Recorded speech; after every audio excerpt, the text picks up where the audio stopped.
Well, hello students. A few weeks ago, I reached out to you to try to introduce myself through these YouTube videos, and I hope over the course of the semester to record short messages to talk to you about the course and things that I think might be of interest to you, all in an effort to establish a more personal relationship even in this online environment. Thus far, you've already completed 2 assignments and received your grades, and you're looking forward to our first exam at the end of the week, and I'll talk about that today.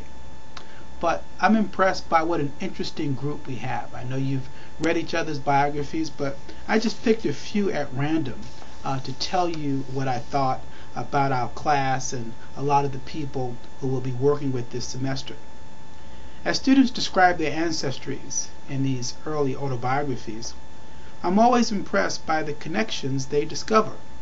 For example, in our class, Christopher informs us that his heirs were at the signing of the Magna Carta in 1215, that he is a direct descendant of King Edward, and that his forebears came here to America on board the Mayflower.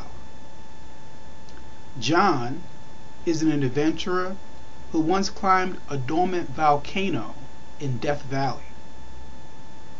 Zachary has a penchant for combat sports, and he has fought in over 15 competitions. Luckily, again, we're online. Chad is a United States Marine and has traveled extensively in Asia and the Middle East. Matt describes himself as being, quote, very stubborn and bullheaded. Well, I'm glad you told me that, Matt. I hope, however, that we can inspire your eager and cooperative instincts in this course. Lauren, like so many students in this class, has long roots in Pennsylvania. She is studying to become a teacher, and her connection to historical fame is that she is a direct descendant of Carla Barton, the founder of the American Red Cross. So we have a lot of famous people in here. Randy is an electrical technology instructor and has lived 10 miles from where he grew up his entire life, in stark contrast to many of our globe-trotting classmates. With his wife of 19 years, he is cultivating a vineyard and hopes to open a winery on Labor Day. That's right after our course and can make a good spot for a class reunion, hopefully. Amanda, she is another one of our future educators. We have a lot of teachers in this group. She plans to teach elementary school. Amanda has received degrees from Northampton Community College this spring and will continue at ESU to earn her bachelor's degree. Among her interesting activities is that she is a member of the West End Fire Company Ladies Auxiliary.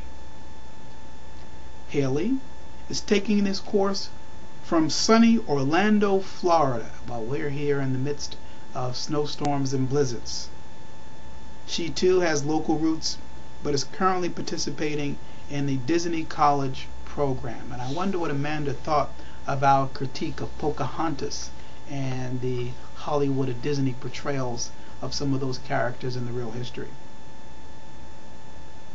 Guthrie, she is a single mom who has worked in the mortgage industry. She is the proud mother of a 13-year-old honor student, and I hope, as the old saying goes, like daughter, like mother. Her major is hotel restaurant management.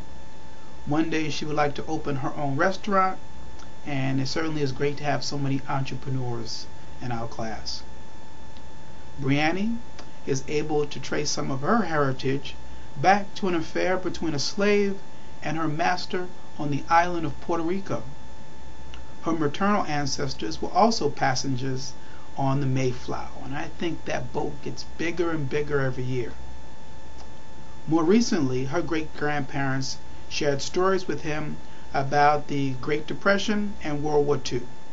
Brianne is studying to become a physical fitness teacher. Lee first studied at Northampton Community College in 1992. She has traveled broadly throughout Europe. She is a certified scuba instructor, majoring in psychology, and hopes to have her own practice specializing in relationship counseling. And those counseling skills may come in handy in some of our heated online discussions in Blackboard. Blake, he has some Blackfoot Indian ancestry flowing through his veins. Blake has cerebral palsy since birth, but believes that his condition has allowed him, quote, to see life from a different perspective. That was nicely put, and it is a wonderful way to see the world. He has been active with the Boy Scouts and attained his highest rank of Eagle Scout in 2006. Congratulations, Blake. And finally, Danielle is an electronics technology major who loves history, despite, as he put it, his inability to recall dates. Fortunately, we strive for comprehension rather than mere memorization. Daniel is a member of a reenactment group that focuses on events from the American colonial era. Daniel has probably visited and acted out more battles from the American Revolution period than we're going to read about in this course. So that background experience should certainly help you here. Well, that's a brief description of some of the people you'll be talking with and interacting with from week to week. And you're certainly an intelligent, interesting group. And I look forward to our assignments and getting to know you even better over the next few weeks. As I said, at the end of the week, we'll have our first exam. And I will post a review sheet which shows you what topics you should know before that exam. And also, I'll give you a link which will provide you with some practice questions to help you succeed. So again, it's a pleasure meeting you, and I look forward to working with you. Take care and be well.